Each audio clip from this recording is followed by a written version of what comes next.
Boa tarde. Então, nós estamos na aula Paisagens Transculturais do Programa de Pós-Graduação em Arquitetura e Urbanismo da UF.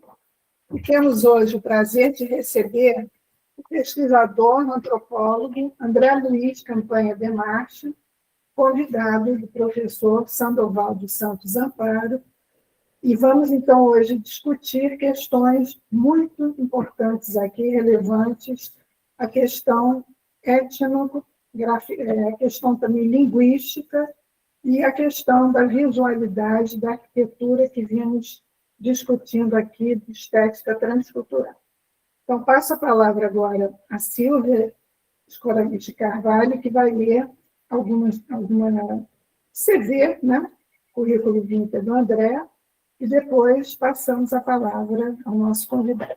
Bem-vindo, André.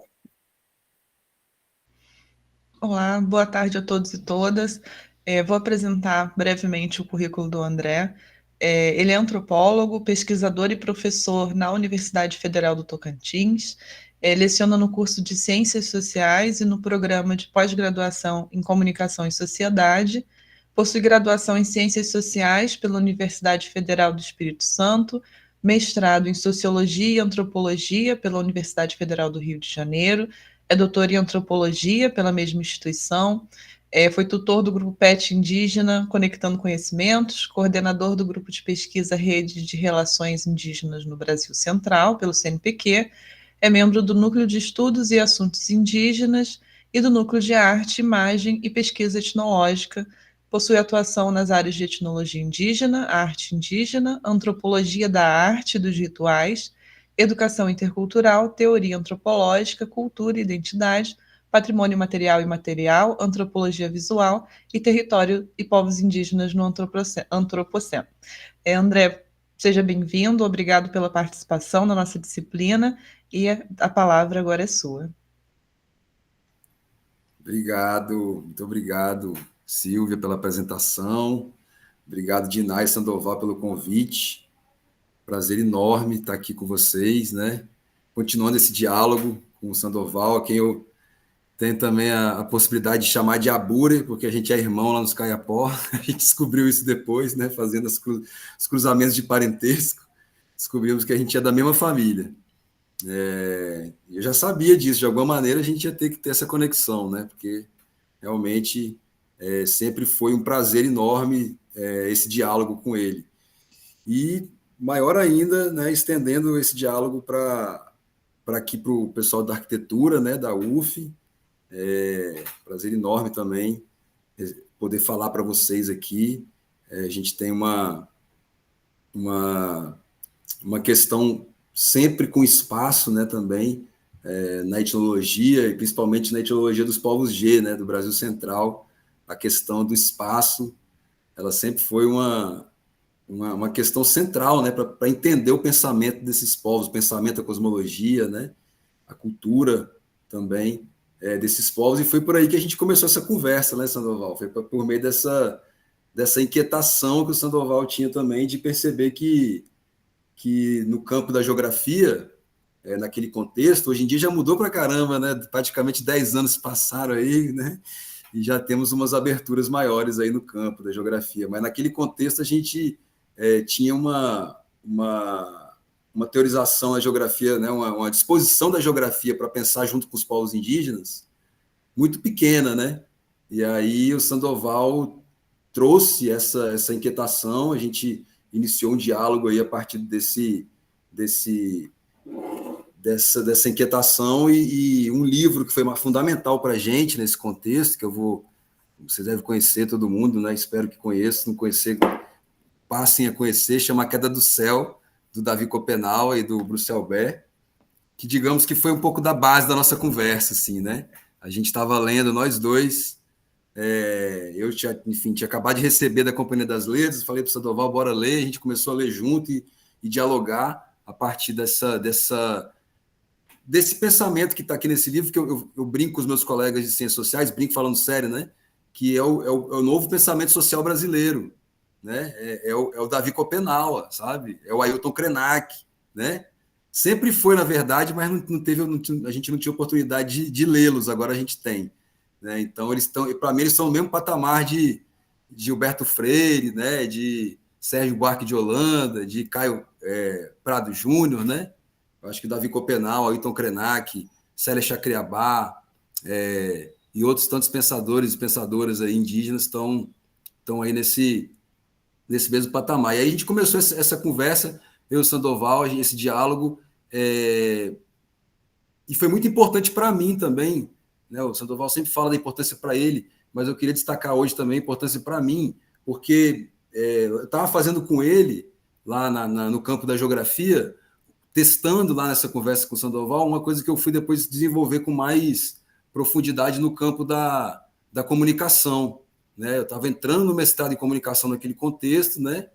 naquela conversa, naquele contexto da nossa conversa, e aí eu comecei também a tentar propor essa possibilidade para ele, que é a ideia de de cosmologizar a geografia, né? Essa que era a minha conversa com o Sandoval. Vamos cosmologizar a geografia, né? E ele aceitava isso de uma maneira muito natural e falava, Camille, é isso mesmo, né? É exatamente isso que a gente tem que fazer, né? Então, eu depois fui experimentar isso também no campo da comunicação, e agora, inclusive, vai sair esse ano ainda, espero que o mais rápido possível, um livro que eu estou organizando com a outra professora aqui do Tocantins, a Tainara Cavalcante, que é justamente isso, a gente vai chamar Cosmocomunicação, que é justamente essa ideia, esse conceito de cosmocomunicação, está querendo nomear toda essa comunicação cósmica, digamos, né? Essa comunicação cosmológica, que fica de fora da comunicação social dos cursos de comunicação tradicionais, os cursos de comunicação, né? Acadêmicos, ocidentais, né? Assim, da mesma forma que o Sandoval não encontrou essa disposição da geografia para dialogar com os povos indígenas, a gente também, quando foi para o campo da comunicação, também, né, encontramos essa mesma resistência, né? E aí começamos a tensionar nesse sentido. Vamos cosmologizar a comunicação também, né? Vamos tentar entender essas formas de comunicação que são cosmologizadas no sentido de que são realizadas com seres e pessoas não necessariamente humanas, né? Seres da natureza, enfim, paisagens, né? Rios, vento, morro, árvore, né?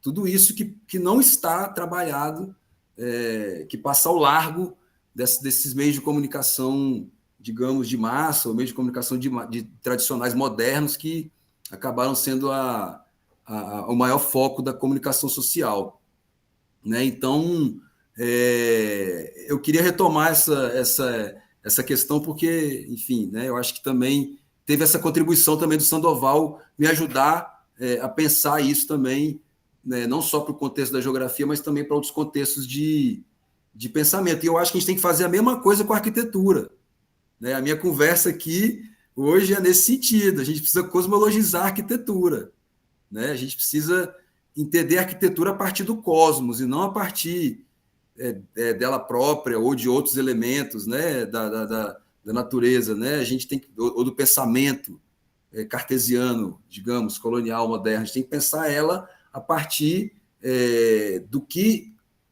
daquilo que dialoga, né, ali do pensamento indígena também, assim como a gente pode pensar, né, como eu falei, a questão espacial como algo central para a cosmologia dos povos G, né? Eu acho que essa questão ela tem que entrar também quando a gente está pensando em arquitetura junto com esses povos, né? Então, uma ideia que eu gosto muito, por exemplo, a gente aproximar todos esses pensamentos, digamos assim, que a gente está trazendo aqui, tanto da arquitetura, quanto da geografia, quanto da própria comunicação, essa ideia que eu estou falando, né, da gente pensar a partir da cosmologia. E lembrando também que a cosmologia, todo mundo tem cosmologia, né? Nós não indígenas, né? Nós, os brancos também, nós temos cosmologia. A gente nega, né, que muitas vezes a gente coloca a cosmologia sempre no outro, é sempre o outro que tem cosmologia, né? E nós temos... Por que a gente nega a nossa cosmologia? Aí eu trazer um outro conceito que eu acho muito interessante também para pensar junto com vocês aqui hoje, que vai reverberar também na arquitetura, que é a ideia de cosmofobia, que é uma ideia do Nego Bispo, do Antônio Nego Bispo, né?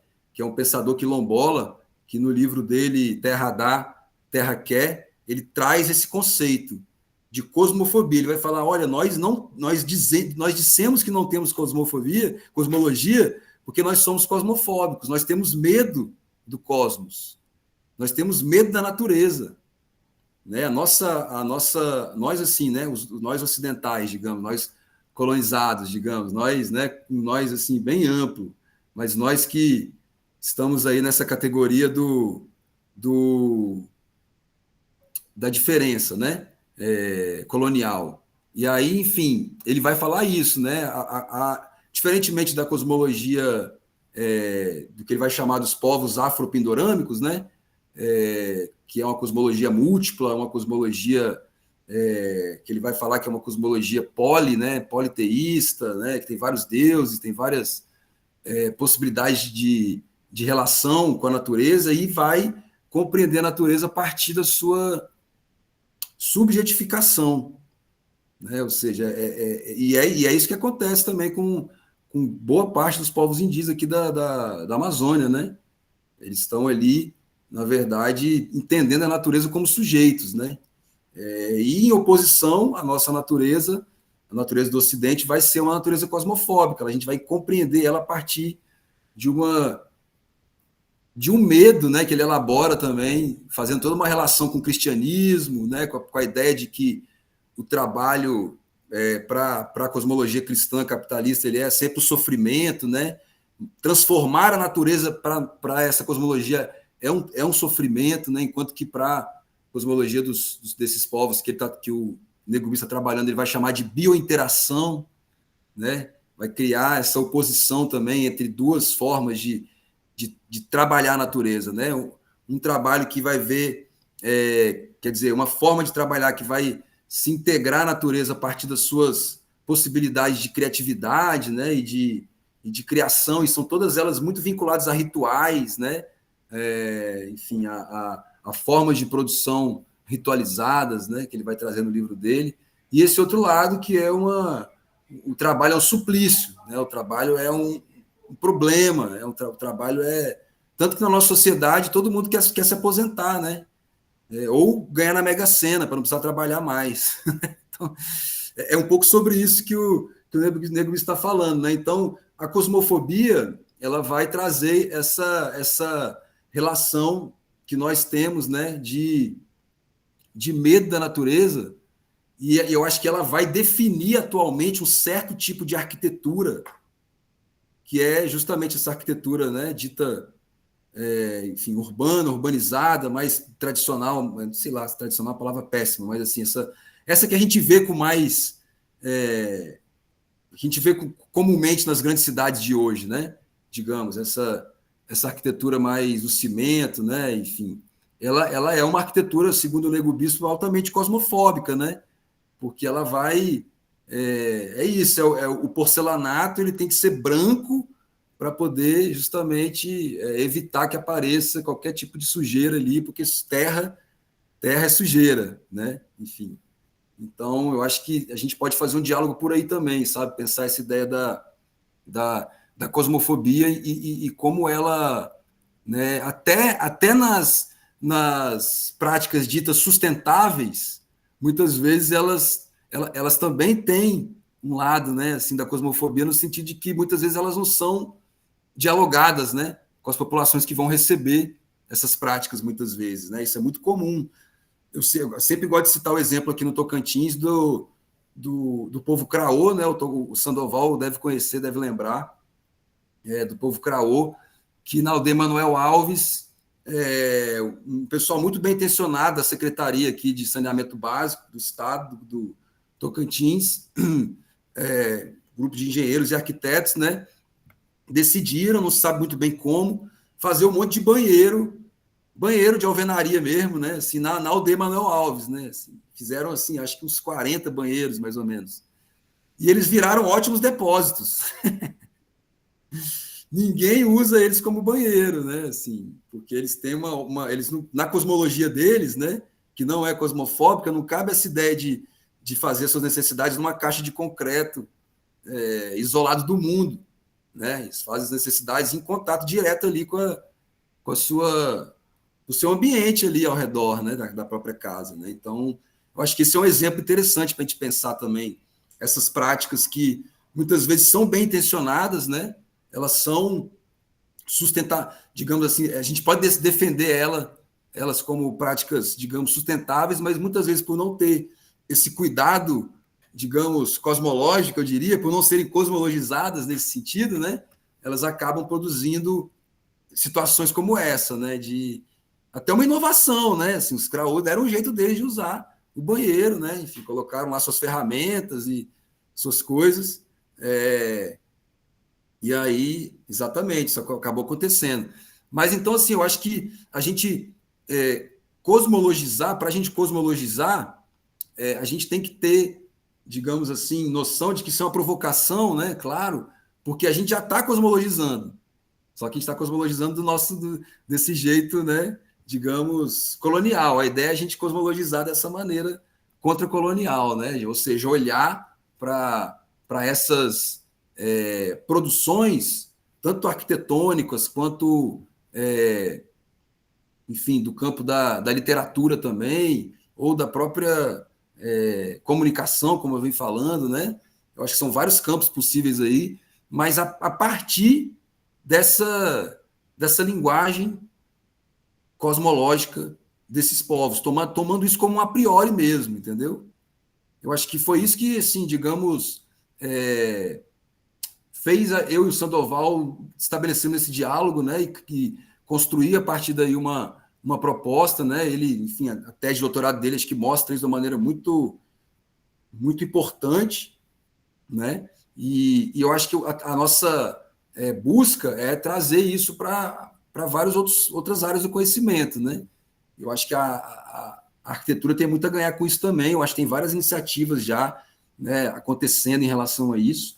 Mas realmente queria reforçar esse ponto, né, que eu acho que já deve ter sido um ponto de diálogo de vocês aqui, mas é que realmente não dá para a gente pensar para os povos indígenas a arquitetura, eu acho que para nenhum povo, né, mas a arquitetura aliada, ou seja, desaliada, digamos, né, desvinculada da sua cosmologia, da sua forma de organização social, do seu parentesco, né, sua forma do próprio xamanismo também, do próprio da sua produção gráfica, né, como as pinturas corporais, a produção em miçanga.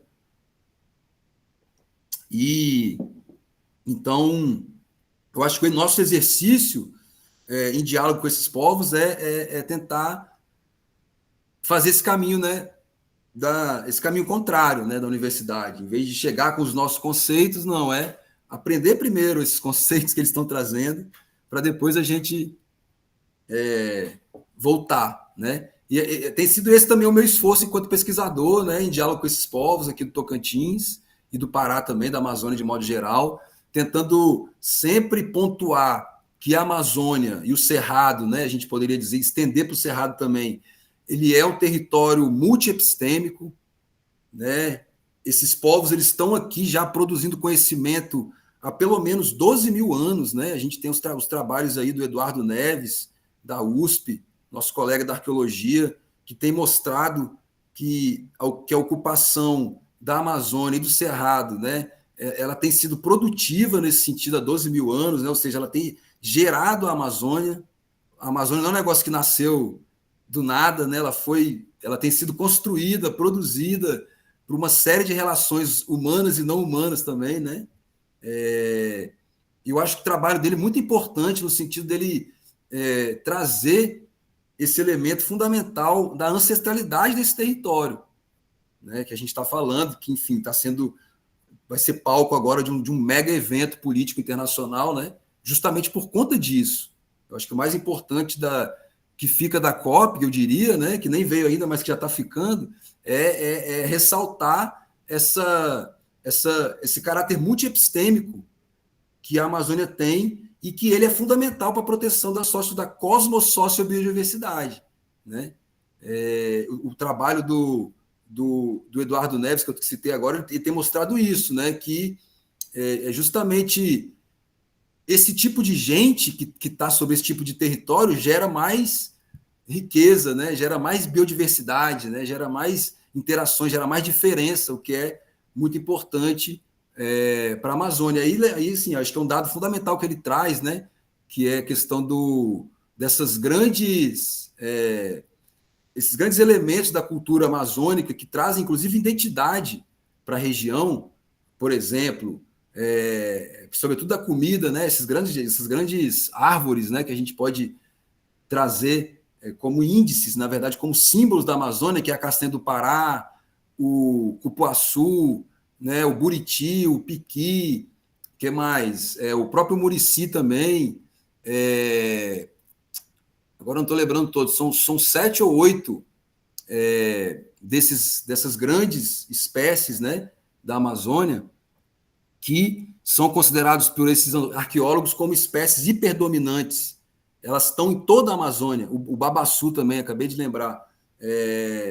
Por que elas são hiperdominantes? Porque elas foram cultivadas milenarmente por esses povos, né? É por isso que elas abundam aqui no Cerrado e na Amazônia também. É por isso que tem piqui para todo lado e tem buriti para todo lado, porque o povo estava andando, estava comendo, estava plantando, né? Estava se relacionando com essa natureza, né?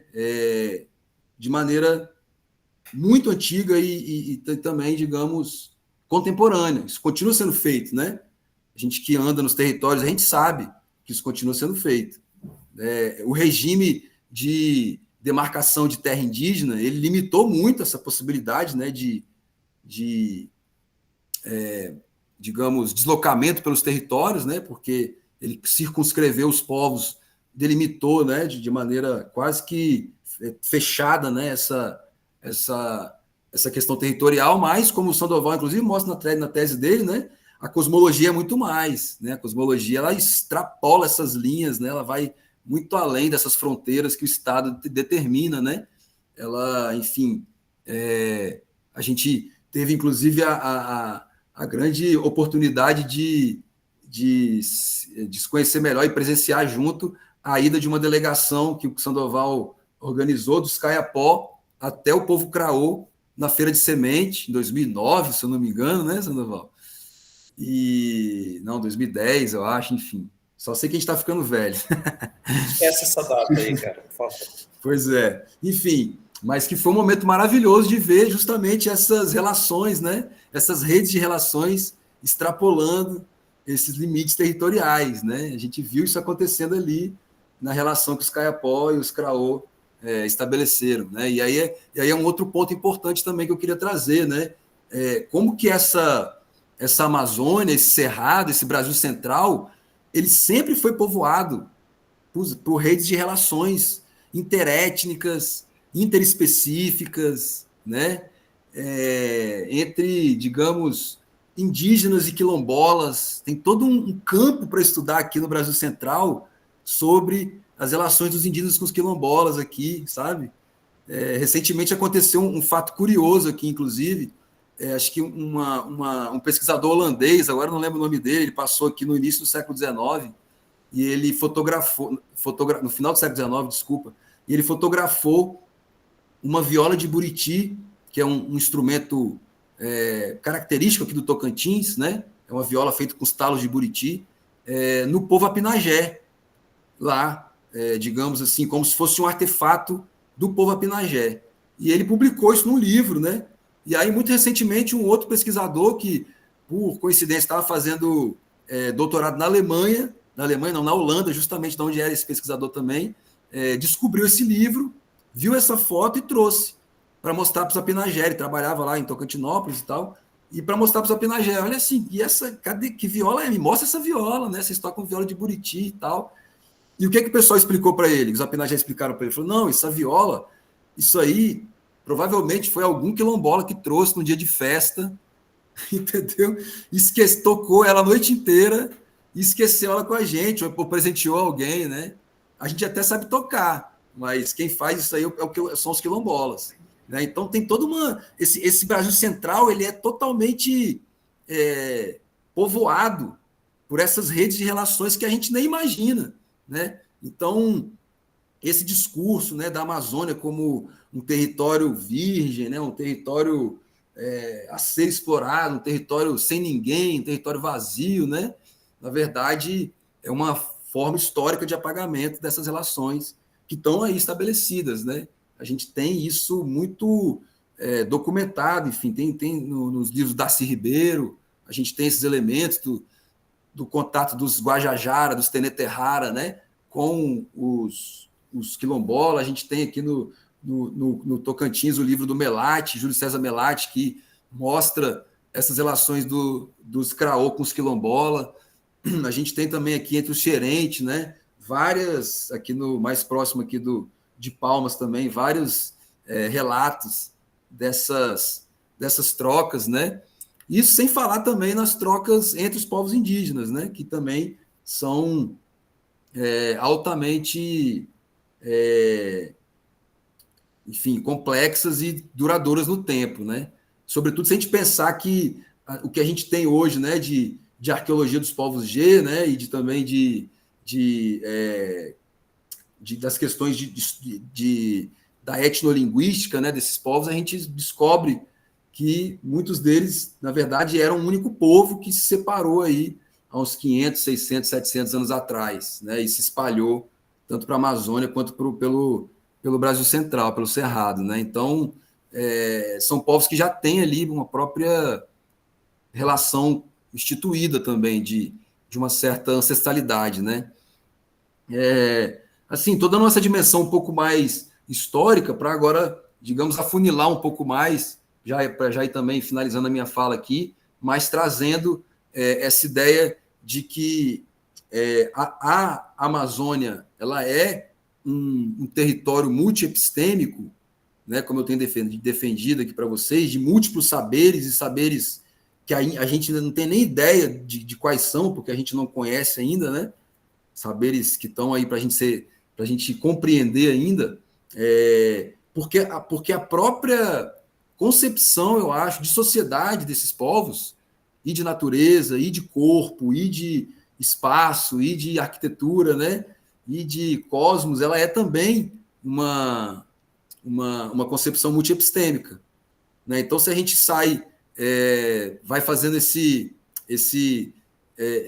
gradiente, né, do macro, do cosmos, né, para a gente chegar no território, na aldeia, né, e no corpo, na casa e no corpo, digamos, né, fazendo toda essa passagem do macrocosmos para o microcosmos, a gente vai ver lá no corpo das pessoas, na verdade, quase que espelhamento não é uma palavra boa, mas a gente vai ver ali, né, presente ali nesse corpo, essas concepções cosmológicas, né, essas concepções cosmológicas que vão dizer também sobre o cosmos, né? Então, tem uma conexão aí, né, essa ideia de corpo-território, né, corpo-território porque o cosmos também complementa essa dualidade, né? Digamos, eu acho que é corpo-território dentro de um cosmos específico, né, que vai justamente alimentar essa corporalidade e esse território, né, essa territorialidade também. Então, para mim foi um desafio muito grande pensar a pintura corporal e a miçanga, os artefatos de miçanga e a própria espacialidade da aldeia também, porque também isso foi um dos nossos diálogos, né, Sandoval? Pensar essa questão de como que a cosmologia ela se reflete também no próprio plano territorial, né, das aldeias. A gente ainda tem um dia a gente ainda vai fazer esse projeto que a gente não conseguiu fazer ainda, né, de fazer um mapeamento, uma cartografia da espacialidade das aldeias G, né? Um dia a gente vai fazer isso ainda, vamos botar isso aí no nosso caderninho, né? Cartografia genealógica ainda por cima. Exatamente. Então, assim, isso está também presente no corpo, né? Essa mesma ideia, de alguma forma também está presente na casa. Eu não sou especialista em arquitetura Caiapó, né? Enfim, nem G de maneira nenhuma, mas eu já ouvi algumas coisas, né? A partir de outras pesquisas que eu fiz e a gente acabou falando um pouco sobre isso. E se a gente pegar pela própria genealogia da palavra, né? A palavra para casa em Caiapó é Quicré, Kikreca, né? Aí que é o fogo, né? O forno que as mulheres fazem, um forno de pedra muito específico que elas fazem. E Cré também o buraco, né? O lugar, digamos, o lugar onde você vai colocar o fogo. E Cã, que é essa última palavra, essa última sílaba, ela é pele, né? Ela é o envoltório, é a forma como os Kayapó, digamos, delimitam também o próprio o conceito de pele, né? De envoltório, roupa, por exemplo, é Kubenkan, seria o envoltório do branco, né? A pele do branco, digamos, né? Sapato, avião, por exemplo, é Matka, que eles falam que o avião tem a mesma superfície que as araras, né? Então, Mat é arara. Então, tem a mesma forma, né? E o Khan, nesse sentido da casa, seria aquilo que, né, seria um envoltório, digamos, né? A parte, a pele, né? Do próprio do fogo, né? Da onde você prepara ali, do forno, onde você prepara a comida, né? Então, tem também uma ideia de casa já muito orgânica, né? Muito próxima também a essa ideia de corporalidade, né? Dos povos Gê e Kayapó, principalmente, né? Então, assim, para mim sempre foi um desafio pensar as artes, né? Sobretudo as artes, enfim, a pintura corporal e os artefatos em miçanga, sem, digamos, reproduzir uma espécie de linguagem, de um idioma que já tinha na época, né? Que, enfim, já tinha alguns pesquisadores e pesquisadoras que trabalhavam com essa temática e que tentavam, de uma maneira, fazendo uma leitura também, enfim, interessante, né? Que iam entender a pintura corporal e os artefatos Kayapó a partir de uma linguagem social, né? A partir de uma ideia de que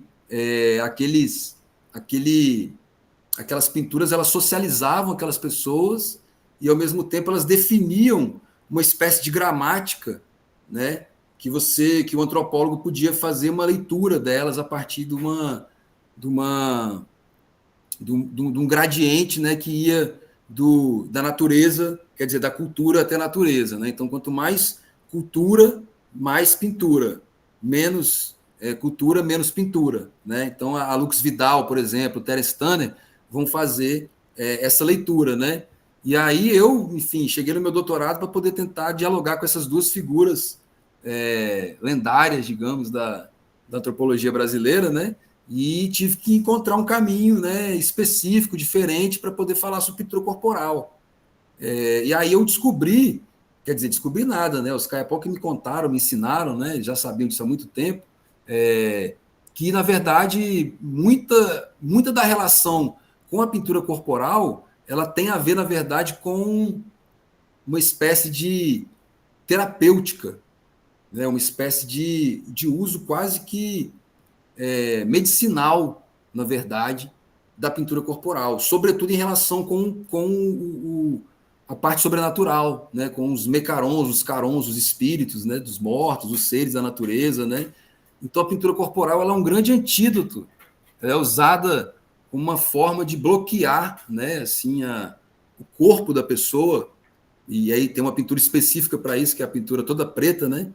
Sandoval deve lembrar dela, sobretudo para pessoas que estão saindo do resguardo de luto por a perda de alguém próximo, ou de nascimento do primeiro filho, ou de doença, né? Essas pessoas, ao irem para a aldeia, voltarem ao convívio social, elas se pintam todas de preto, justamente para bloquear essa possibilidade de serem contaminadas ou de serem, enfim, né, afetadas por esses seres sobrenaturais que estão aí atravessando os corpos, né, os corpos indígenas. Então, a partir dessa pesquisa, eu pude então compreender que, na verdade, a pintura ela tinha, claro que ela tinha esse lado também de transmitir o estado daquela pessoa para a sociedade, ou seja, claro, aquela pessoa estava de luto, né? A pintura toda preta comunica isso também, mas não só faz isso, ela age também no próprio corpo da pessoa, né? Protegendo a pessoa dessas possibilidades de contágio, né? E aí, da mesma forma, eu fui descobrindo que isso era usado, a pintura corporal toda preta, ela era usada como uma forma de fortalecer a pele, o corpo da criança, para poder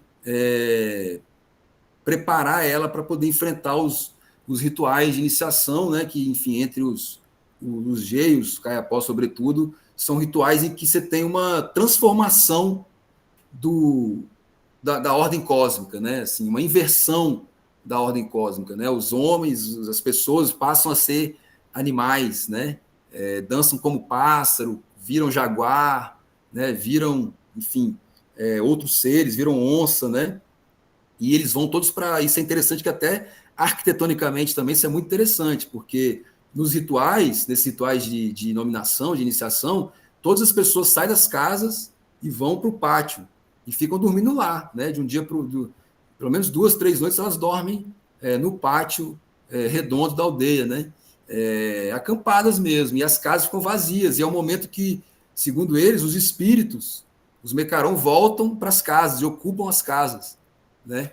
Então você tem uma inversão também da ordem cósmica também nesse sentido, né? Os mortos voltam para o lugar onde eles estavam vivos, né? Para poder matar a saudade, digamos assim, e os vivos vão para meio que o lugar dos mortos, que é esse lugar da transformação, né? Esse lugar do cosmos, que é o centro da aldeia nesse momento, né? Então é um momento muito perigoso, é um momento muito em que as potências, né, do universo estão ali colocadas de uma maneira muito diretas, né? Então você precisa de toda uma cadeia processual de produção do corpo para que ele suporte esse momento, né? Então muitas vezes a gente vai ver as mães pintando as crianças, né, enfeitando elas, embelezando elas num dia cotidiano, num momento cotidiano, né?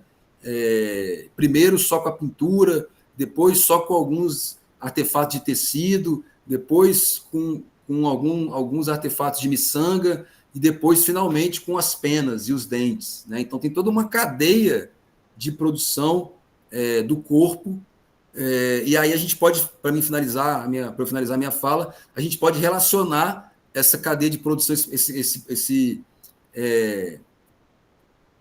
caráter processual, né? A gente pode relacionar com a produção da casa também. Acontece uma coisa muito parecida com a casa, quando você vai construir uma casa lá em Kayapó, né? Primeiro você nunca vai construir uma casa sozinho, né? Você vai construir uma casa com um monte de gente, pessoas que vão te ajudar, e sempre tem junto um pajé ou uma pessoa, um xamã, um conhecedor, né? Que vai acompanhar a pessoa que vai tirar os materiais dessa casa, né? Você vai andar lá no mato para escolher os esteios, né? E o cara vai falar, não, esse esteio aqui, ele não vai se, como é que eu posso dizer assim, ele não vai decidir simplesmente por aquilo que nós decidiríamos, né? Por aquela ordem mais prática e racional, né? Na verdade, você tem a ordem cosmológica, ela interfere na escolha dos materiais que vão compor a casa, tanto em relação aos esteios de madeira, os dois principais, né? Aquele do meio, que é o principalzão, e os que ficam cada um em uma ponta, né? Esses aí, eles são realmente escolhidos, assim, quase que tem um debate em torno da escolha desses três esteios, porque eles vão sustentar a casa, né? Estou falando assim, né, gente? Não é uma casa pequena, estou falando aquelas casas antigas, né? Que os caras faziam, talvez não façam tão mais hoje em dia. Mas eu presenciei esse debate, assim, porque um dos pajés estava questionando se aquela árvore realmente ia dar conta do tamanho da casa que o cara queria construir, e não só do tamanho, digamos, da dimensão, mas do tamanho também nesse sentido cosmológico, né? De tudo aquilo que a casa ia ter que suportar para poder existir, né? E a mesma coisa acontece também quando você vai arrancar a palha, vai tirar a palha para poder construir o telhado, né? Também é um trabalho feito coletivamente, é um trabalho que você vai junto com o mais velho, né? Para poder escolher qual palmeira vai ser, né? enfim. E aí, da mesma maneira, se a gente for jogar isso para o ritual, eu tive a oportunidade também, não sei se Sandoval teve, mas eu tive a oportunidade várias vezes de acompanhar os povos daqui cortando tora, para poder fazer a corrida de tora. É um trabalho muito, é um processo muito similar também. Você vai junto com o mais velho, com o pajé, escolher a tora, escolher o buriti, ver se aquele buriti é adequado para o tipo de corrida, né? E depois você corta a tora tem que dormir na casa do pajé, para o pajé ficar protegendo ela dos espíritos. Ela tem que ser pintada e ornamentada para ela não causar mal às pessoas que vão correr com ela, né? Enfim, tem toda uma dinâmica processual que eu acho que vai, digamos, perpassar o corpo, a casa, o ritual, porque isso é uma característica do próprio cosmos, né, para esses povos, né? Ele não tem nada assim que, digamos, é aleatório. Não existe aleatoriedade, não existe destino, né? Nesse sentido de que algo, destino não, é acaso, né? Não existe acaso, existe algo que foi construído, né? Com intenções, com intencionalidade, seja por humanos, seja por não humanos. Né? Então, isso vai é isso que você falou aí, né? Você botou o esquema aí, né? Do cosmos até a casa, passando pelo corpo, chegando no ritual, né? Enfim, a pintura corporal também é nesse sentido, né? Ela tem a ideia de também, enfim, acrescentar uma camada a mais de beleza, né? Nesse corpo que é estrategicamente pensado para poder ser um corpo que vai, digamos, aguentar o ritual, né? Aguentar essa transformação e muitas vezes também aguentar a guerra, né? Tem toda uma outra produção corporal que, enfim, acho que vai dar tempo de falar agora, mas que poderia ser, a gente poderia trazer para o lado da guerra. Então, mas enfim, eu acho que eu vou parar por aqui, eu já falei demais, né? Queria agradecer mais uma vez a oportunidade e a gente poder também dialogar um pouco aí com vocês, tá? E agradecer essa possibilidade de falar sobre essas coisas que eu adoro. E continuar esse diálogo com o Sandoval também e acrescentando mais pessoas. A Diná, né? Silvia e Ana Luísa também. É isso, gente. Obrigado. Obrigada, André. Que bom ouvir uma fala antropológica. Depois de muito tempo lá, saudades do Museu Nacional, onde eu fiz mestrado, doutorado. Que bom. Eduardo Viveiro de Castro, meu professor, Roberto da Mata, Gilberto Velho, Lígia Sigor e outros maravilhosos lá, né? E aí eu fiquei pensando, né, nessa casa mais ampla aí do cosmos que você colocou, e me ocorreu realmente que o Roberto da Mata, quando conceitua as 3 instâncias do Brasil, né, casa, rua e outro mundo, ele está se baseando, claro, na experiência de campo dele indígena, né? Em que esse outro mundo está ali ao lado o tempo todo. Se você tem uma casa em que corpos são enterrados, né, no centro da aldeia, no caso, vários exemplos aí que nós vimos com o convidado lá do Sandoval também, que falou muito sobre essa questão da aldeia, do corpo, né? Como é que esse enterramento se dá, como é que esses mortos, então, para nós, estão ali para Jucimar Baicari, estão ali participando, né, da vida cotidiana, porque o espírito está sempre ali, né? O espírito dos ancestrais está nos rituais, eles fazem, alguns grupos fazem aquela antropofagia de queimar os corpos, então, de seus parentes, e depois devorar ritualmente as cinzas, né? Tudo isso, então, integrado a esse conceito de território, que para nós é somente material, né? Para o mundo materialista, aqui, capitalista, da destruição criativa, enfim, ele é só uma matéria, né? Ser consumida. E para esses povos, então, originários, antiquíssimos, né? Que a gente tem ideia que seja 12 mil, né, André? Mas, por exemplo, eu viajei muito com Maria Beltrão e veio aqui um especialista do museu lá de Londres, Paris, e ela descobriu um sítio arqueológico na Bahia, no sertão.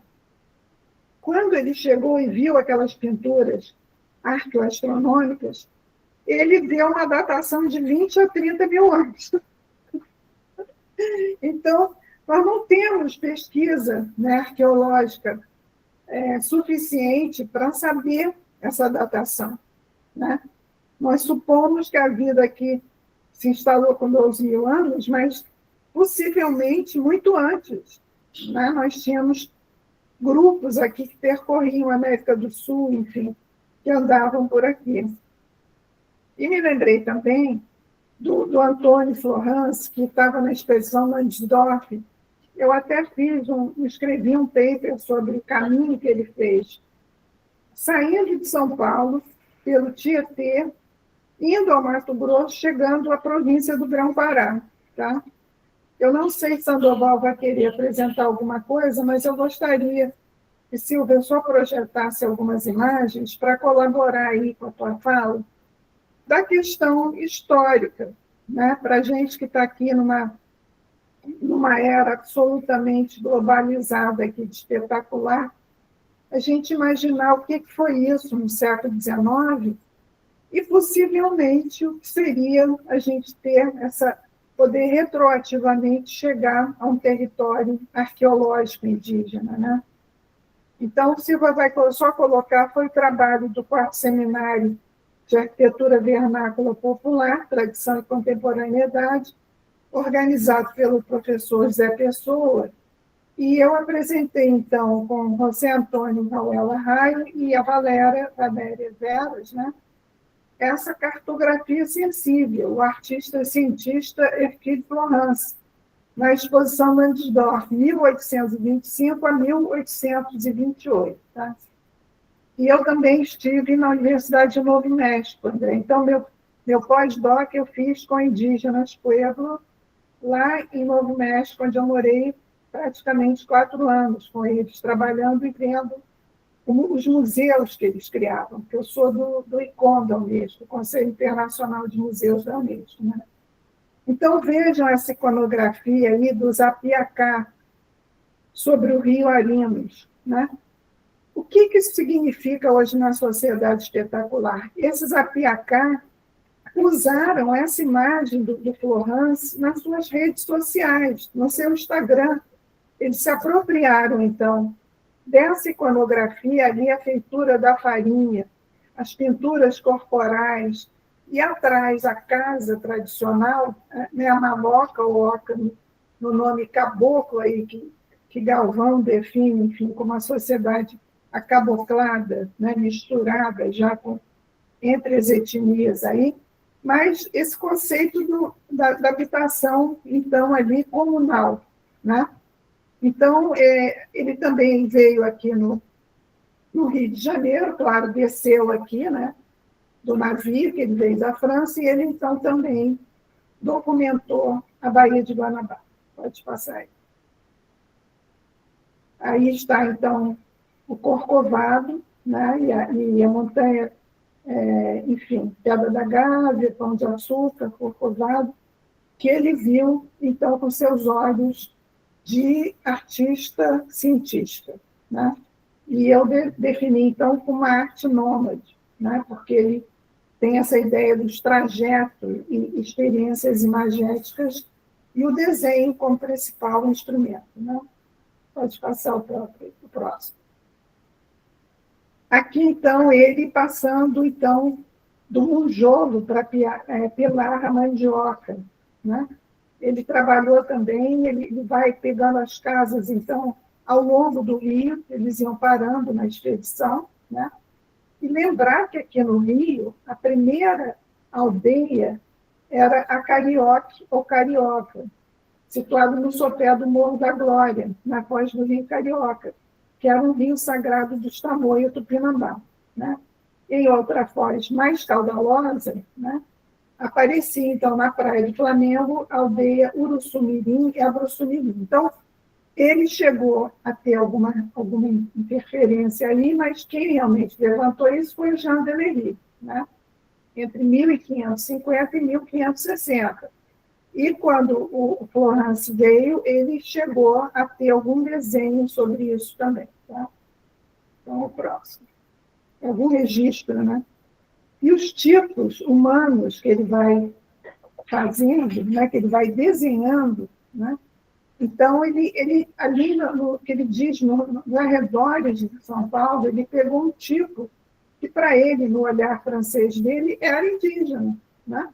Que, inegavelmente, deveria ser de algum indígena ali que morava na região de São Paulo, que poderia ter vindo realmente de Mato Grosso ou dos territórios ao lado, né? E a metodologia dele, né? Ele sai pegando, então, indígenas pelo Brasil inteiro e retratando. Então, eu fiz algumas observações aí dos Botocudo, né? Também do sertão de Itaboraí, que eram escravizados e foram registrados por cientistas como Spix e Marx e artistas como Debré e Guggenheim, né?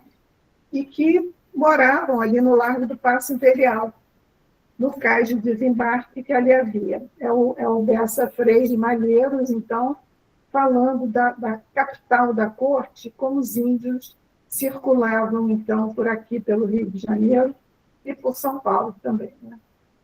Pode passar aí o próximo. Ali ele faz, então, ele faz um bororo, né? Ele documenta, então, essa mulher, bororo com o filho, e tudo isso está na coleção dele, tá? Se vocês entrarem aí no site, Antoine Florence, ele tem muito material etnográfico, todo catalogado pela própria família que criou, então, o site para todos nós podermos pesquisar também, né? E lembrando, então, que em 2010, pelo menos 338 indígenas moravam em áreas consideradas aglomeradas. O número representava 9,7% da população total de indígenas que viviam nas cidades. O que isso está falando para a gente, né? A revista Veja acusou o Eduardo Viveiros de Castro e outros antropólogos de terem inventado indígenas no Brasil, né? Porque até então o censo do IBGE não levava em conta a autodeclaração. Então, nós temos números muito expressivos, né, de indígenas que vão sendo aumentados a cada década, né? E isso significa realmente uma redescoberta do Brasil também em termos de censo, né? Então, é importante a gente lembrar que houve uma mudança também de paradigma do que é ser indígena.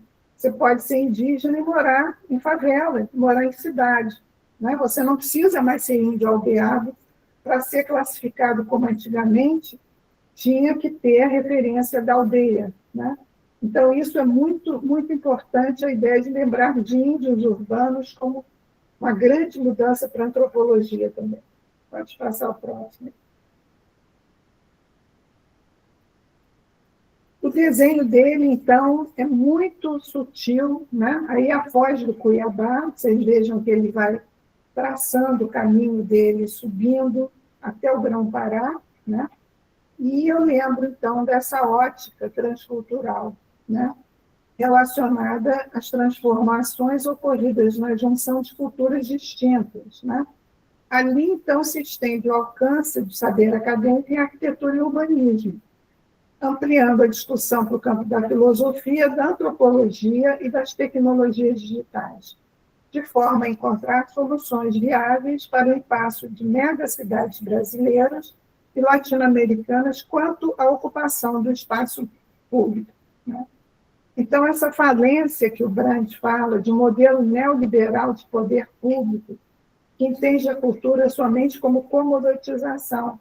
Então, estamos vivendo, né, nessa época, é preciso, de novo, lembrar, né, a violência colonial portuguesa, de uma política de extermínio indígena, na ocupação predatória das aldeias tupinambá, aqui existentes, né?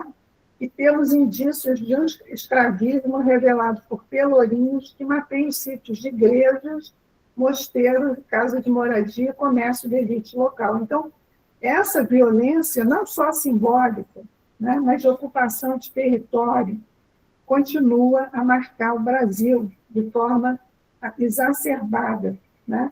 E esse espaço público, então, é que nós queremos, tanto na geografia como na antropologia e na arquitetura e urbanismo, rever nesse momento histórico, né? Então, a próxima aí. Ali vocês vejam, então, a beleza do desenho do Florence, né? A sutileza, então, ali da seta, né? do próprio elemento ali de guerreiro que ele faz, então, os seus desenhos. Tá? E vocês, então, podem olhar também a questão toda aí do Bessa Freire, aldeamentos indígenas no Rio de Janeiro, grandes políticas culturais, o Deleuze Guattari com 1000 platôs, o livro que eu organizei, então, Estética Transcultural na Universidade Latino-Americana, Jean Deléry, Viagem à Terra do Brasil, e Raquel Sisson, Espaço e Poder, os 3 centros do Rio de Janeiro e a chegada da corte portuguesa. Tá? E o censo aí do Queiroz também. Tá? Pode passar, Silvia. Aqui eu fiz uma pequena observação que eu me lembrei, André, a partir da sua fala, do Buriti. Né? Ele chamava, o Antônio Florence chamava da terra das palmeiras. Né? Ele, então, faz aqui o desenho dos índios guatós, tá? E toda essa ideia, ele criou esse conceito da ordem palmiana. Ele pegou a ordem greco-romana, então, das colunas, e substituiu pelas palmeiras. Você vê muito interessante, né? Uma visão absolutamente francesa. E ali a ocupação, então, do Brasil por essas palmeiras. Né? A ocupação da costa com a cana-de-açúcar, que praticamente dizimou toda a Mata Atlântica, mas o interior continuou a resistir com suas espécies vegetais. Né? Então, eu acho que é muito interessante pensar nesses mapas e nessa chegada aí da nau portuguesa, né? E como é que esses grupos estão ali interagindo e circulando pelos sertões, porque os Gs tinham trilhas pelo Brasil inteiro e não foram cristianizados. Enquanto os Tupi-Guarani tiveram que aderir ao cristianismo, né? Os Gs foram considerados, então, bravios, selvagens, e nunca foram, de fato, cristianizados. Né? Nem na língua, porque a língua geral pega mais nos Tupi-Guarani, enquanto os Gs continuam a falar a língua considerada gutural, né? Então, é bem impressionante pensar nisso, né? Pode passar aí o próximo. Olha os tipos fantásticos que ele vai pegando, né? Ele vai vendo ali, então, vários tipos quilombolas, indígenas, de borô, de índios, que ele vai encontrando, né? Ao longo da viagem dele etnográfica, passando, então, por Mato Grosso até o Grão-Pará. Pode passar o próximo. Aqui são indígenas também, que ele vai pegando, que eu não consigo ler direito aí, mas eu acho que chama Paianas, eu não dá para ler, mas, enfim, são tipos que ele vai determinando, e ele também pega indígenas com poncho, né? Porque ele vai passando por lugares frios. Então, a gente lembrar que o poncho é guarani, assim como o mate, né? E essas roupagens que a gente está vendo aí tem muita influência, então, no próprio vestuário brasileiro, né? De indígenas que viviam também em regiões frias. A gente tem ideia só da pena, né? E o milho de pipoca, né? Mas também as roupas, os teares, né? Os teares que são feitos ali manualmente para proteger do frio, né? Pode passar aí, próximo. Ali vocês estão vendo, então, ele chama de crioulo negro, né? Com selo, que é o poncho, né? É uma forma de uma roupa comprida, toda tecida, e os hábitos também ali quase árabes, né? Com esses mantos das mulheres dentro das igrejas barrocas, né? Então, é muito impressionante a gente olhar no século XIX como é que era como é que ele vai determinando essa iconografia aí. Pode passar o próximo aí. Acabou. Obrigada, então. Então, agora passo a palavra a Sandoval. Muito incrível, viu, Diná? Achei incrível só falar uma coisinha sobre o Roberto da Mata, que você falou no início, né? Essa ideia da casa, né, que ele tem, da casa e a rua, é muito inspirada aqui nos Apinagé, na arquitetura G, sabe? Nessa discussão do Brasil Central, os domínios. Foi a dissertação de mestrado dele, ou tese de doutorado, né? Exatamente. É isso. E a gente chega ao Harvard Brasil Central Project, né? E teve uma importância enorme para todo o entendimento da etnologia brasileira e, em especial, dos povos G. Claro que eu queria, sim, falar um bocado de coisa aqui, comentar, mas eu acho que é o momento também, né, André, de conhecer outras pessoas e outras ideias. Então, eu passo minha vez aí para a Ana Lu e para a Sílvia, e no final, qualquer coisa, eu volto e complemento, digo alguma coisa. Eu acho que a gente poderia projetar, Sílvia, aquelas fotos de campo do André para ficar registrado aqui, e depois a gente bota no YouTube, tá, André? A gente divulga. O André mandou material, que massa. Eu também... Ele mandou muita foto desse ensaio etnográfico dele, fantástico. Então pronto. Eu tinha algumas coisas aqui que eu tinha pensado em compartilhar também, tal, mas aí, nesse caso, vamos priorizar o material do André. Dina, onde está esse material? Está fechado o microfone. Aqui, tá num daqueles links que o Sandoval mandou, eu vou mandar para você por WhatsApp. Sim, é no Metoro Cucrajá. Então, eu vou então só fazer uma fala breve para sistematizar um pouco aqui as ideias que o André trouxe, e eu até fixei que eu acho que são pontos aqui que a gente pode captar ou capturar mesmo, né? Pegar, amarrar na corrente. Não tem nada a ver amarrar na corrente. Mas são 3 ideias assim que me parecem muito relevantes e que eu acho que amarram muito bem a nossa ideia aqui. A primeira é a ideia do cosmologizar, né? O debate. E aí até me lembrei da mesa lá que eu organizei lá na Bienal, que eu fui convidado para organizar junto com o Bruno Andrade, que era sobre esse debate mesmo, exatamente o papel das cosmologias ancestrais numa arquitetura para o mundo quente, né? E a ação climática. Então, assim, estou compartilhando aqui o link lá, acabei não indo para essa atividade, mas foi muito legal, porque eu acho que a cosmologia ela se coloca como paradigma, especialmente no momento atual, né? Para a construção de um modo geral. Então, acho que é um ponto muito quente da fala do André aqui, que a gente pode pegar para pensar um pouco melhor depois, e até com as leituras e outras coisas aí que as referências do curso ficam muito interessantes de pensar.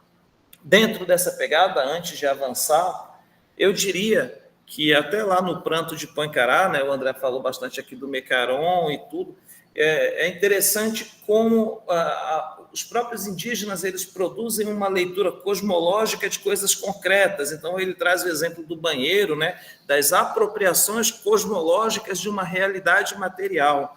Aí eu me lembrei que, quando eu estava traduzindo o Pranto de Poincaré, eu entendo pouco, não tanto assim, mas entendo, e eu mandei lá para o tradutor, para o filho dela, que estava traduzindo para mim, né, pelo WhatsApp, o trecho para ser traduzido, e aí ela falava Mecaron, Moepunuti, e vários outros termos que eu traduzia, que eu falei, poxa, aí na hora que o Isaac ia traduzir, ele falou, não, ela está dizendo que não gosta de Belo Monte.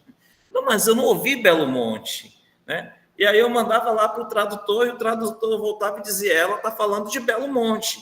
Ou seja, havia uma palavra na língua que não era Belo Monte, mas que já era uma cosmologização de uma coisa concreta. né? Belo Monte não tinha mais só uma dimensão material, territorial, virou um monstro, literalmente uma entidade, né? Então, quer dizer, a coisa transcende o material em direção ao cosmos, por assim dizer. Então, acho que cosmologizar realmente é muito massa. Comprei esse desafio proposto pelo André, justamente quando a gente se conheceu, ele lembra que eu era apaixonado, obviamente, pelas tradições indígenas e Mebengocré em especial, mas que eu não conseguia entender direito porque eu não tinha a dimensão do cosmos, eu estava muito preso às categorias materiais e à organização do espaço, né? O próprio livro da dissertação de mestrado tem isso. E na tese de doutorado eu acho que eu consigo transcender, né, as geografias do território em direção ao cosmos, muito em função dessa troca que a gente manteve, né? E para minha fortuna, durante o período do doutorado. Então, foi muito legal, a gente sempre conversou muito, fizemos juntos a leitura do Copenau, aí, enfim, eu li o livro até a metade, porque minha cachorra devorou o livro.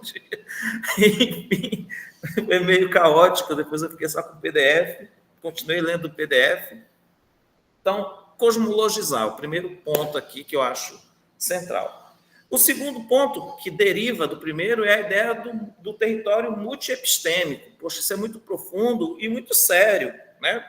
Ou seja, isso tem a ver com abrir-se, então, para outras, e não é nem para outras, como que eu vou dizer, para outras lógicas de conhecimento, é para outras sensações de conhecimento, né? Na verdade, porque se a gente fica só na lógica também, a gente não consegue pegar o negócio. Então, aí eu acho que o André coloca muito bem. A gente fica muito preso à lógica e à geografia em especial, porque nós somos cosmofóbicos. Quer dizer, a gente tem medo de aceder a um pensamento xamânico, por exemplo. Então, eu acho que isso é muito importante para a gente pegar e pensar, né? E não é nem pensar os outros saberes, é pensar com os outros saberes, ou como diria o Viveiros de Castro, pensar outramente, né? Literalmente, né? Pensar outramente. Esse é o ponto, e isso nos coloca, então, diante aqui das linhas da alteridade, que, assim, foi o grande desafio para mim na tese, foi transformar tudo isso, não apenas em texto, mas em figuras, em desenhos, né? E aí eu lembro que eu fiz uma equação inexata para tentar explicar o que é a ordem cósmica, e deu esse fluxo também, que é importante que se diga, ele é meramente didático, né? Esse fluxo que vai do corpo até o cosmos, sim, existe um fluxo, mas não dá para captar ele assim em uma simples fórmula também, a coisa é muito mais complexa. Então, é só para a gente tentar se aproximar de um entendimento. Mas, quando a gente pensa, então, na coisa do território multiepistêmico, eu acho que a gente precisa, então, pensar um pouco. Eu não gosto muito desse papo, é muito neoliberal, né? Mas a coisa de pensar um pouco fora da caixinha, sabe? Talvez seja esse convite que, de certa maneira, o pensamento indígena está nos fazendo nesse momento. Então, eu acho que é preciso fazer isso. Aceitei esse desafio e estou muito feliz assim, com o resultado, né? Acho que, enfim, pirei bastante, mas sobrevivi. E o terceiro ponto, agora, se a gente chega em uma realidade mais, abre aspas, concreta, porque o que é o real, né? Segundo Pascal, o real é o abstrato tornado familiar. Então, dentro da cosmologia indígena e da visão de mundo deles, todo esse universo de natureza, de sobrenatureza, isso é familiar, então é real, não é para a gente. Antes de partir para o terceiro ponto mais concreto, por assim dizer, mais pé no chão, só não podia deixar de mencionar as linhas da alteridade, que foi o desenho que eu fiz junto com a equação inexata. E eu coloquei aqui que elas são 3 linhas, mais ou menos, né? Tudo bem de maneira sistemática, né? Para dialogar com o raciocínio lógico. A primeira linha da alteridade, ela é uma linha meramente identitária, que começa no cônjuge, né? A minha esposa, dentro da organização, a gente estudou isso aqui em outro momento, acho que o André conhece bem, a minha esposa é o primeiro outro que eu conheço, né? Ela já é de outra parentela. E aí tem a outra parentela, que é a parentela dela, tem os estrangeiros, que são de outras aldeias, de outros povos, ou até os não indígenas, até o europeu mais distante. Então, enfim, é uma linha de identidade. Todo mundo ali é humano, mas com várias identidades ali que, segundo o pensamento indígena, podem até ser assimiladas em algum momento, no sentido de virar indígena, não o contrário, né? A segunda linha da alteridade é uma linha formal, no sentido da forma mesmo, né? Então, tem a ver com a transformação entre corpos. Então, a gente tem aqui, de um lado, os humanos, todos nós que temos essa forma, né? E, do outro lado, nós temos aí os diversos fenômenos naturais, incluindo bicho, incluindo plantas, animais, mas, em linhas gerais, e até os fenômenos naturais, quase tudo isso, os astros, tem corpo. Pode ser diferente do nosso. A rocha tem uma árvore, tem vou lembrar do Macunaíma lá, o bicho não sei o quê, o bicho árvore, o bicho não sei o quê, tudo tem corpo, né? Então, assim, pode não ser igual a nós, mas é um fenômeno natural, entre aspas, né? Dentro da concepção, de uma certa concepção de natureza que eu estou atribuindo aos indígenas também, não sei nem se é efetivamente isso, é o que me parece. E uma terceira noção de alteridade, que é essa relação, então, entre humanos e não humanos. E esses não humanos, eles são tantos os encantados, os chapiri, lá do Davi Copenau, as entidades em geral, né, demiúrgicas e tal, não são humanos, até que se prove o contrário, né? Porque também tem essa coisa da humanidade do outro, né? De se achar isso, mas, enfim, é um outro debate. E os ex-humanos, que são os mecarons, os fantasmas, essa galera que, na época do ritual, a gente deixa a casa para eles ali, justamente para não se misturar. Então, tem uma geografia também no meio disso. Assim, ó, o lugar do humano é um, o lugar dos ex-humanos é outro. Não dá para a gente se...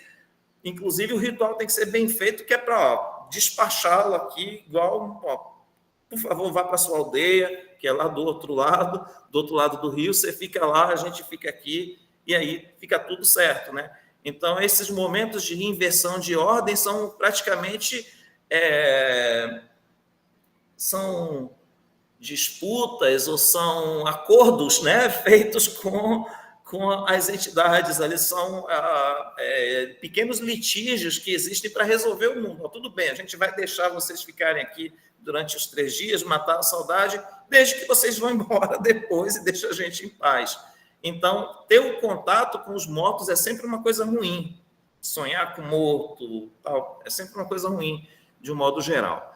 Então, esse ponto é o ponto do território multiepistêmico, né, de múltiplas matrizes de saber, e eu vou dizer que escapam à lógica. Então, se a gente ficar pensando somente a partir da lógica cartesiana, a gente não dialoga. Talvez a física quântica esteja em melhores condições para dialogar com esses outros mundos, né? E aí, o último ponto que o André colocou, que eu acho essencial colocar aqui, é a coisa das redes de relações. E aí eu acho que a Dinah também coloca bem quando ela traz o Florence, que é a necessidade de estudarmos essa densidade de relações que haviam antes e como que elas se passavam e até onde ia. E era nessa linha que a gente sonhava lá antigamente, sonho que não realizamos, de fazer um mapeamento genealógico das aldeias, né? E buscando a genealogia das aldeias uma por uma até chegar na mais antiga possível e, é claro, os seus caciques, os seus fundadores, as pessoas que viveram nessa. E aí, nesse sentido, né, eu valorizo demais, admiro demais o trabalho do André. Ele é um dos caras que avançou bastante com o estudo dessas redes de relações aqui no Brasil Central, e, ao mesmo tempo, a gente continua dialogando aqui sempre que dá, né? Estive na casa dele recentemente, aí, à toa. Sempre que possível, a gente se encontra para tomar pelo menos um café e para tomar uma cerveja de vez em quando dá também, né? E é isso. Eu quero também, André, agradecê-lo pela tua disponibilidade firme aqui, né? Estar conosco. Já esteve com a minha turma do mestrado em Geografia, agora está aqui com a turma da galera da arquitetura. Eu acho que a conversa aqui é mais aberta, de certa maneira, como eu te falei lá antes da aula. A gente não precisa ter uma conversa tão metodológica, tão puxada, porque porque na arquitetura a gente tem espaço para conversar. E a disciplina propõe isso, né? De uma maneira mais dialogada mesmo, né? E aí acho que com esses pontos aqui, outras coisas aqui seria mais que repetir mesmo, né, coisas que o André colocou sobre o design, Mbengocré, os artefatos. E eu só queria reforçar uma coisa, que é esse cuidado que nós precisamos ter de, ao mesmo tempo em que a gente reconhece o valor da arquitetura indígena enquanto saber, muito importante, especialmente em tempos de aquecimento climático, ter o cuidado de não separá-lo do seu contexto maior, mais específico, que é o modo de vida Mbengocré, como o André também colocou, e eu, então, enfatizo esse ponto, né? Não dá para a gente retirar só o saber arquitetônico e esquecer que ele está relacionado com a pintura, com o ritual, com o xamanismo, com o domínio de ervas, com as roças, né? Na verdade, a gente essa coisa de extrair só o saber arquitetônico é uma coisa nossa, não deles, né? Então, com esse cuidado, eu acho que a gente tem muito a ganhar no diálogo com os indígenas. E é isso, acho que eu não esqueci nada. Eu queria colocar uma questão aí para colaborar, Sandoval. Eu estava olhando aqui o ensaio, por isso que eu pedi para a Silvia depois projetar as imagens do André, e o olhar dele, né, de antropologia visual, a gente treina um olhar, né, André? A gente vai vivendo com eles e a gente vai pegando os momentos importantes. Você tem uma foto absolutamente perfeita, que é o círculo que eles fazem dançando com o corpo, né? O corpo, as pernas inclinadas, o corpo colado, e eles conseguem, então, com o próprio corpo, formar o círculo ali. Então, eu acho que essa questão corporal, né, corpórea, enfim, que o Sandoval descreveu, que está ligado à mitologia, que está ligado à construção também do espaço ali circular, né? Mas ele é ontológico, ele é absolutamente ontológico, porque, você veja, não é só a casa e a aldeia que é circular, né? As danças e o movimento que eles fazem com o corpo circular forma realmente esse momento ali que a gente chamaria de uma integração, uma união, uma harmonia, nem sei o nome para definir, né? Mas que é a mitologia deles também, né? Porque é esse momento que eles estão integrados entre eles, nos clãs, né? Com alteridade. Olha isso. Olha a coisa mais linda isso aí. É algo assim de uma perfeição estética, né? De um ideal aí harmônico que nós não temos, que nós perdemos, né? Nós perdemos na nossa sociedade. Eu não posso ir à esquina que me roubam meu celular e esvaziam minhas contas bancárias. É o que nós estamos vivendo no momento do Rio de Janeiro, né? E você olha para esse momento aí desse corpo todo tatuado, nesse momento de integração, né, no centro da aldeia ali, e é uma obra-prima. É uma obra-prima que você retratou aí, que é o olhar antropológico, né? E aí eu me lembrei da minha experiência. Eu acho que quem faz trabalho de campo nunca volta igual, e somos chamados de loucos, né? Uma visão aí Foucaultiana. A gente seria chamado de maluco ou louco, por quê? Eu vivi Casa de Reza Guarani, fui iniciada em Casa de Reza Guarani, pelo cacique Miguel, pelo cacique Agostinho, e vivi uma experiência fantástica, né, com o Nino, que era um cacique, era de um pajé também, e que se perdeu. A Luísa me contou o caso, eu fiquei muito triste, porque eu conheci ele muito jovem, depois ele se perdeu, entrou para a droga, enfim, se tornou uma pessoa, enfim, ali liminar, né, segundo o conceito da antropologia. Mas no momento que eu conheci o Nino, nós fomos fazer um trabalho de campo em Miguel Pereira, dentro de uma oca, mas uma oca contemporânea com índios norte-americanos. E fizemos ali aquela sauna sagrada, né, que os norte-americanos fazem com calor. Só que ninguém sabia que os Guarani não podem pegar calor, né? Então, o pajé Nino morreu, tá? O corpo, a alma saiu do corpo. E estava a mãe dele, Marciana, que também é pajé, e nós ficamos, então, cantando e pedindo para a alma voltar para o corpo, tá? Porque qualquer indígena, quando entra em um momento de total estresse, a alma sai, né? Então, eu tive duas experiências dessa, como a alma dele está totalmente integrada ali no corpo e a cultura dele. Então, momento de estresse também, eu tive também dentro da ONU, uma índia também, Carajá, que morreu dentro da ONU porque não aguentou o projeto do Niemeyer. Quando ela entrou naquele espaço todo fechado da ONU, ela morreu no corredor, tá? E eu fui para o hospital com ela, enfim, com todo o apoio lá da ONU, e fiquei com ela até a alma voltar, tá? Porque a gente sabe que se você esperar o tempo e for chamando, e for ali com ela acabou voltando, entendeu? Então, são experiências. Como é que você vai descrever isso que o Sandoval estava falando dentro de uma lógica racionalista, né? Como é que a gente vai dar conta de questões desse tipo espiritual tão profundas, né? Que a gente vive em campo e que marcam muito a gente, né? Não dá. Nós temos pouca linguagem para isso ainda. Eu acho que o Sandoval frisou, ele está bem frisado ali.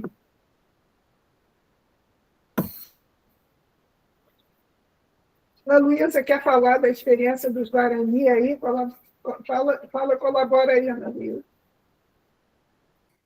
Oi, gente, tudo bom? Primeiro, obrigada, André, por trazer toda essa experiência sua, né? Eu fiquei muito feliz quando você falou sobre a questão da arquitetura, que a gente precisa entender que não é a gente com saber técnico, né, para chegar lá e impor, né, de certa forma, essa nossa visão ocidentalizada. Eu brinco sempre que eu estou em desconstrução, estou sempre tirando um pedacinho, né, da minha pele, da minha própria pele, com os estudos, com a atuação.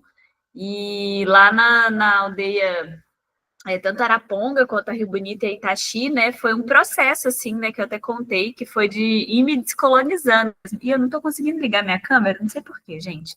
Vai sem câmera, então. E aí foi um processo de me descolonizando mesmo, sabe? De entendendo que são muitas arquiteturas no Brasil, né, na verdade. Então, a gente precisa...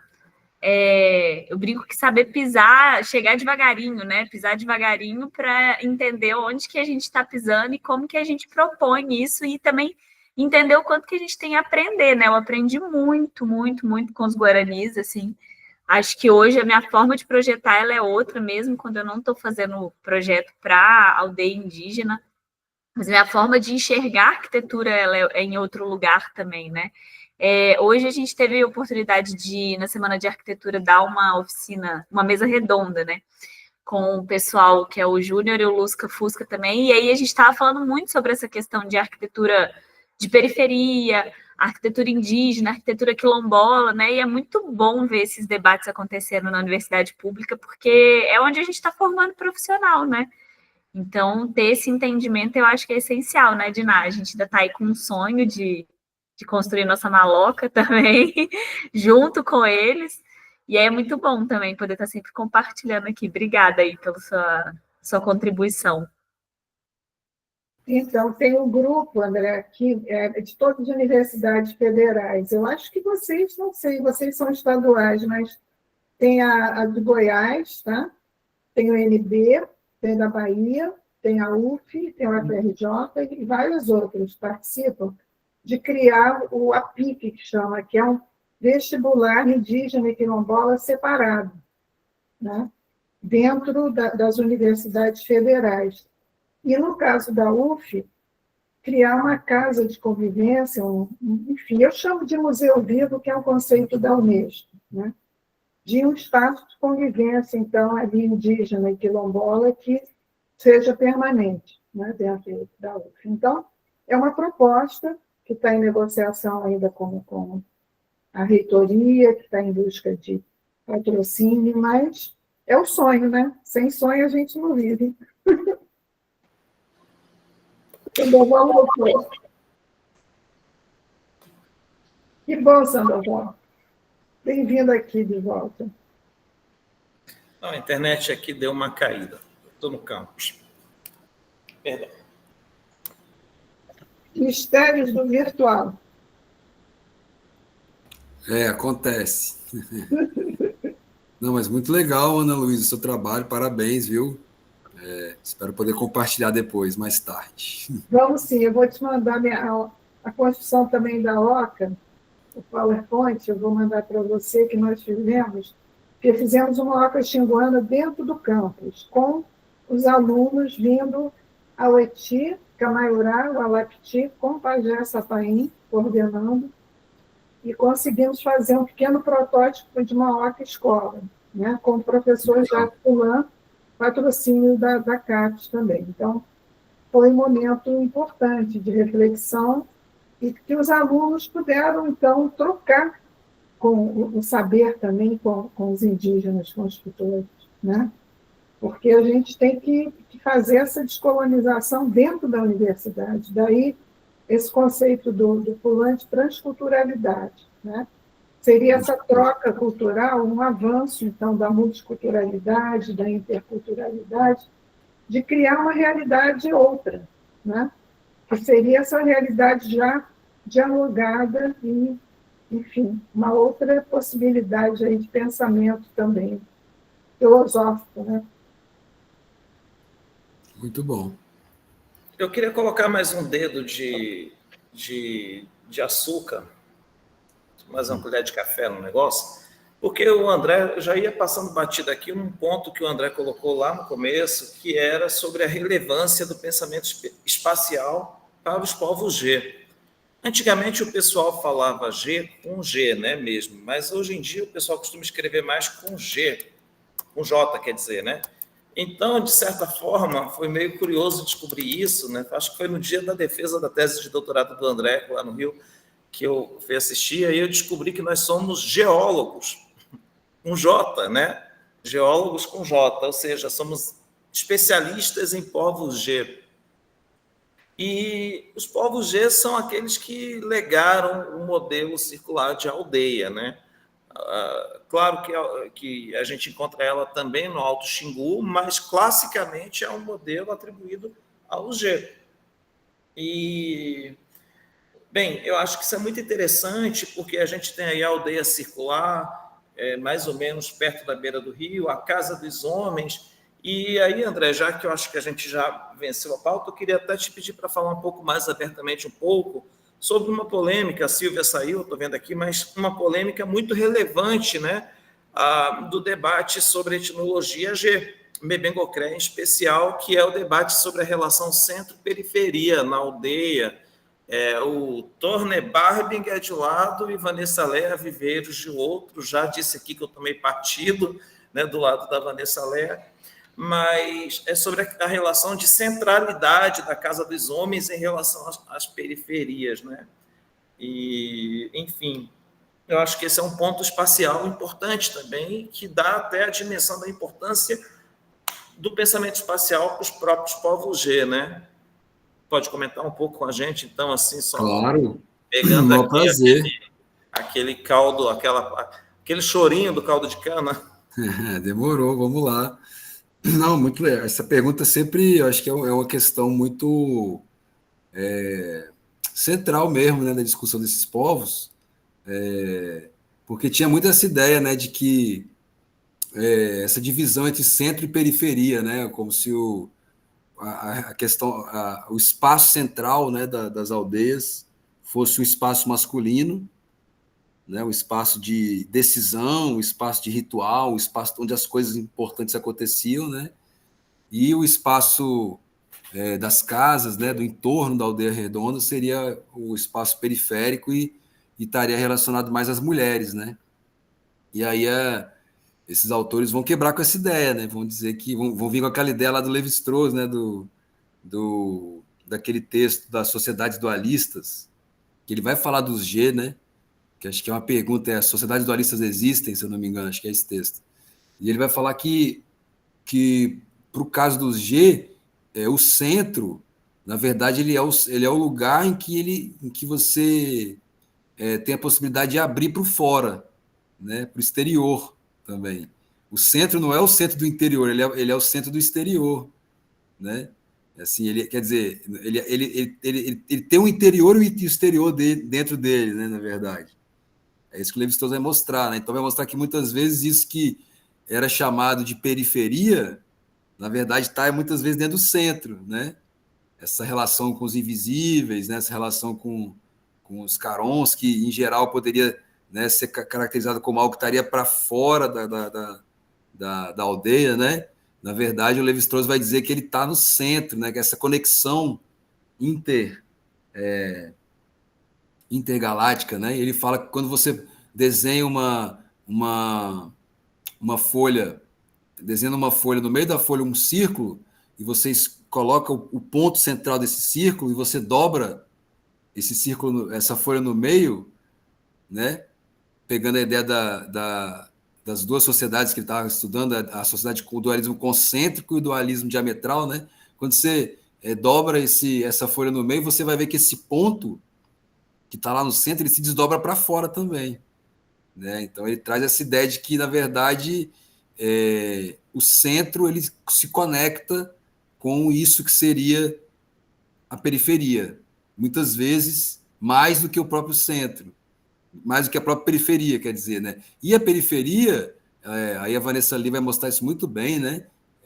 Que a periferia, quer dizer, a suposta periferia, né, que é o domínio que ela vai chamar da domesticidade, o domínio doméstico, né? Em oposição ao domínio ritual. Ela vai, em vez dela falar de centro e periferia, ela vai falar de domesticidade, né, de doméstico e de ritual, né?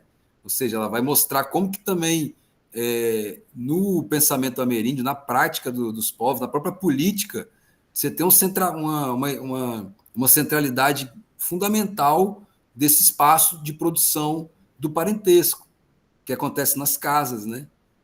E isso é central para esses povos. Isso não acontece no centro, né? Acontece aonde seria, né, supostamente a periferia, né? Então ela vai quebrar com essa ideia, né, de centro-periferia e trazer a ideia do doméstico e do ritual, né?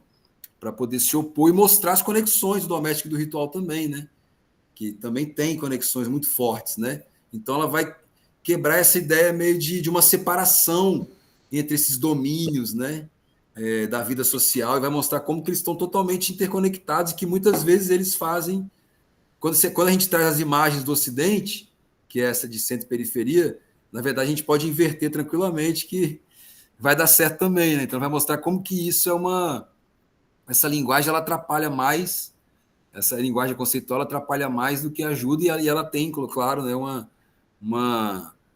um viés também altamente patriarcal, né? De colocar as mulheres como no lugar inferior, né? No lugar, digamos, menos importante, né? Da socialidade, né? Então, acho que eu acho interessante pensar essa ideia também, né? Da gente pensar a periferia como centro e o centro como periferia, né? Inverter essas categorias aí. Foi interessante, André, na aula passada, a gente te passa até o link da aula do Josimar Vaicari.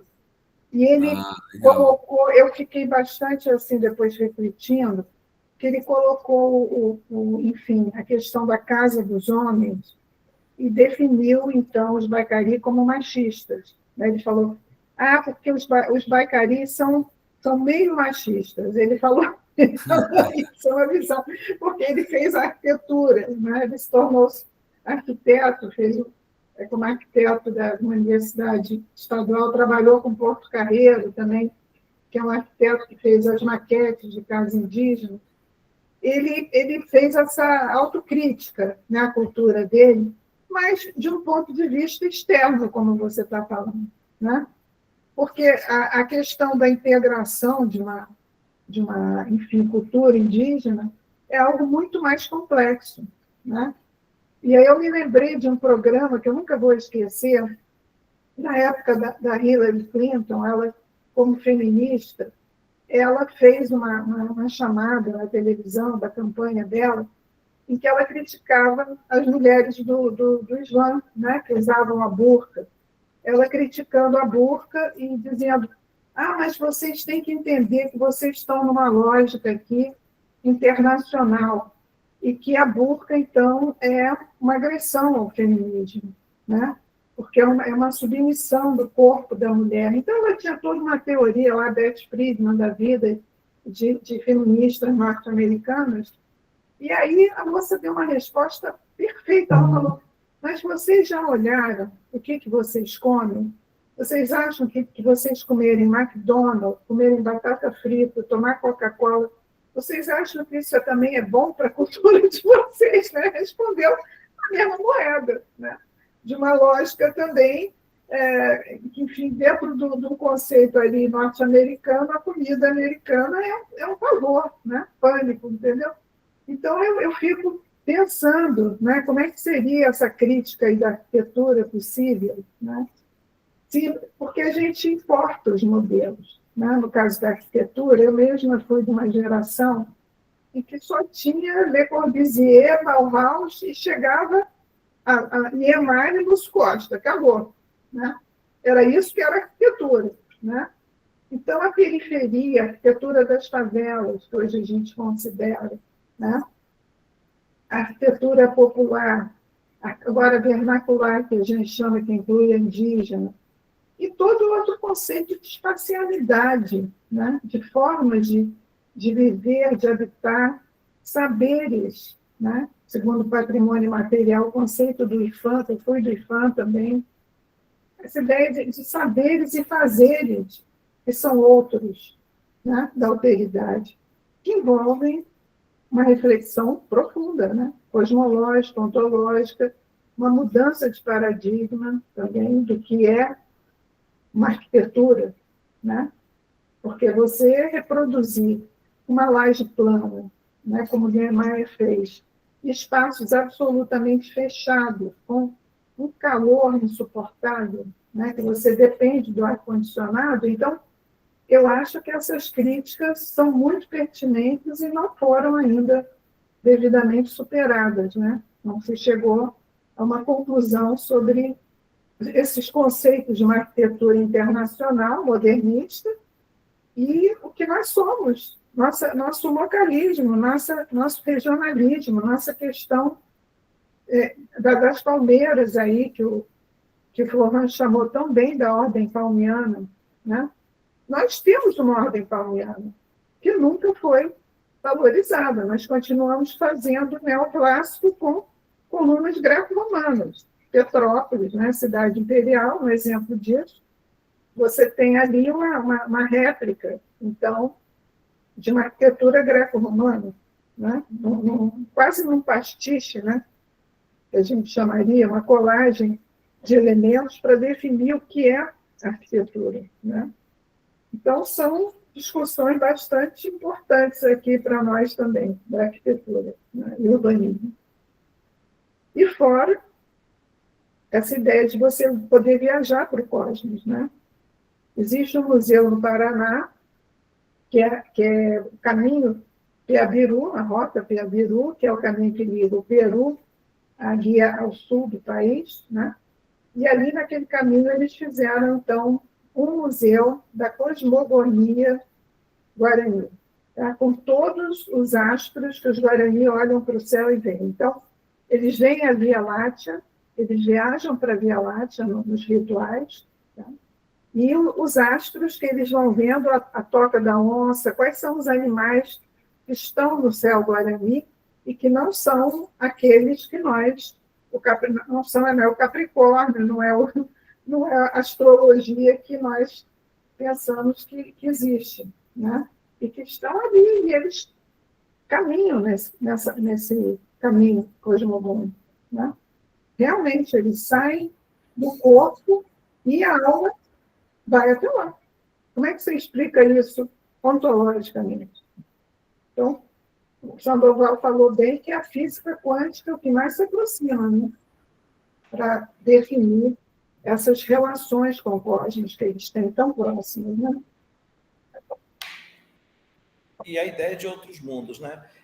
Você falou, Diná, dessa coisa de a alma sair do corpo. Me lembrei até do texto do André, que está na bibliografia sobre as pinturas, que a pintura, um dos papéis da pintura é esse também, é de segurar a alma no corpo, né? Que ele falou do Mecaron, uma das coisas que o Mecaron faz é tentar tomar a alma do indígena. Por isso a pintura toda preta, e conforme o indígena vai passando pelos rituais, ele vai se preparando para enfrentar os espíritos sozinho ou com uma pintura mais vazada, né? O Atiopé, André, colocou isso para mim com todas as letras a última vez que eu estive com ele. Ele falou, a primeira pintura é sempre preta. Uma outra coisa que a gente pode tocar bem rapidamente aqui, porque já está dando o nosso horário, é a coisa da comunidade de substância que o Viveiros de Castro traz, né? Então, assim, não é só a criança que tem que se pintar toda de preto. Os pais, as mães, os avós, então, quer dizer, todo mundo adoece junto, né? Todo mundo tem que usar a mesma pintura. Isso é incrível, porque, não obstante, porque assim, não é a questão se isso tem um efeito prático ou não, do ponto de vista ecológico, até fisiológico. Eu acho que não é isso que está em questão. O que está em questão é o efeito político, cosmológico e social de coesão que isso traz.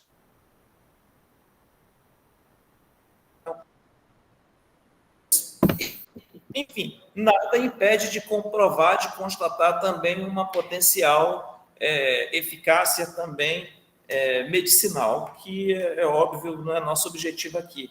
Agora, eu queria, então, antes de finalizar, deixar minhas últimas palavras, eu queria, André, voltar a te agradecer aí pela tua participação conosco, pela parceria de muitos anos já, que a gente já trabalha junto aí, conversando muita coisa, aprendendo, lendo, compartilhando textos e ideias, pela grande amizade também, né, que temos, que tem muito valor para mim, pode ter certeza disso. Muitas experiências aí também de campo que a gente já teve que foram incríveis, assim, para sentir mesmo o negócio, como essa do Craú que você mencionou. E aí eu aproveito para fazer o convite aqui em nome da nossa turma, tá? Caso você queira pegar um pouco da nossa conversa e sistematizar isso em texto, participe do nosso livro. Essa disciplina, ela costuma lançar sempre um livro. Estamos indo para o 2º volume, já temos o 1º. Então, te convidamos aqui, em nome da turma, para que você possa compor esse livro, escrever um capítulo conosco dentro do que foi a nossa conversa hoje, que vai ser muito importante para nós. E, por último, também só registrar e manter o convite que eu já te fiz, né?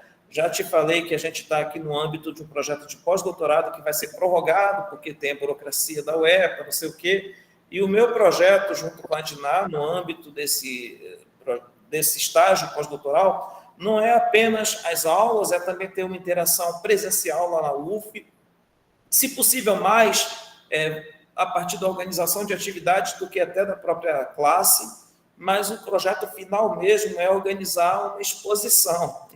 Tu viu lá o troço gigantesco que eu montei para a Bienal, com muita justiça, o Aneli se assustou lá, mas ele ficou feliz quando me viu. Mas a gente está trabalhando, né, a Diná e eu, na construção de um projeto de exposição sobre os temas ligados às histórias indígenas, aos lugares, isso tudo que a gente sempre conversa. Então, o André, Diná, participou da formulação daquela proposta comigo, lá atrás a gente fez algumas reuniões que a gente tentou levar para a Bienal, acabou não dando certo, no primeiro momento, porque realmente, eu acho que nisso o Aneli está certo.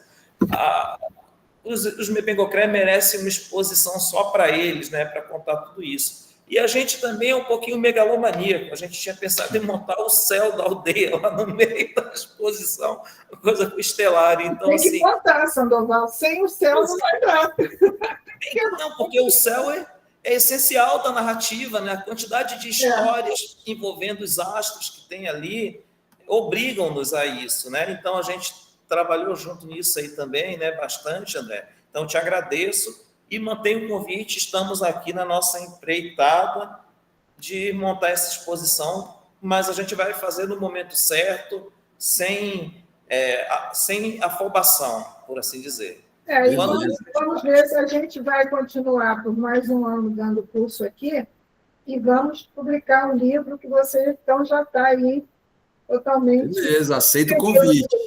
Tá? Contem comigo, aceito o convite. Ótimo. E vamos continuar assim, viu, Diná? Já estou sabendo que vamos. Está andando. Queria só agradecer também a oportunidade desse diálogo, né? E estou à disposição de vocês, tá? Se vocês quiserem, contem comigo. Tá ótimo, obrigadíssima, então. Vou parar a gravação aqui, foi uma aula muito boa, e vamos, então, colocar também para divulgar no YouTube, tá? Tá bom, obrigado. Obrigada.